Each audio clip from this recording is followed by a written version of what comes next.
সঙ্গীতশিল্পী ও অভিনেতা তাহসান খান এবং তার স্ত্রী রোজা আহমেদের দাম্পত্যের শুরুটা যে সুখের হাওয়ায় ভেসে উঠেছিল, সেই গল্প এবার অপ্রত্যাশিত চক্রে প্রবেশ করল। গত বছরের শুরুতেই দম্পতির বিয়ের খবর প্রকাশ পায় এবং ভক্তরা আনন্দে ভেসে যান। তবে বিয়ের মাত্র কয়েক মাসের মধ্যেই এই যাত্রা রীতি ঘটল। নতুন বছরের শুরুতেই গায়ক তাহসান এবং রোজা তাদের বিচ্ছেদের খবর জানিয়ে আলোচনার কেন্দ্রবিন্দুতে চলে এসেছেন। গত জুলাই থেকে তারা একসঙ্গে থাকছেন না এবং বর্তমানে চূড়ান্ত বিচ্ছেদের পথে রয়েছেন। বিষয়টি নিশ্চিত করে গণমাধ্যমকে তাহসান জানান, শিগগির আনুষ্ঠানিকভাবে এই ঘোষণা দেব।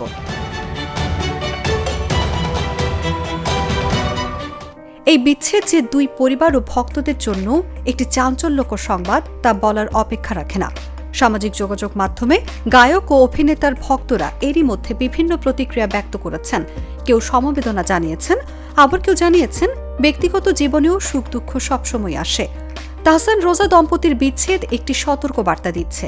প্রেম, সম্পর্ক বা বিয়ে, সব ক্ষেত্রেই সময় ও বোঝাপড়ার গুরুত্ব অপরিসীম। জানা গেছে বর্তমানে তারা উভয়ই নিজ নিজ পথে মনোযোগ দিচ্ছেন এবং ভবিষ্যতে আনুষ্ঠানিক ঘোষণা দেওয়ার প্রস্তুতি নিচ্ছেন। এই বিচ্ছেদ সংবাদটি যেন এই বছরের বিনোদন দুনিয়ার শুরুর দিকে চাঞ্চল্য সৃষ্টি করল। ভক্তদের কাছেও এটি একটি নরম ও আকস্মিক বিষয় হয়ে উঠেছে।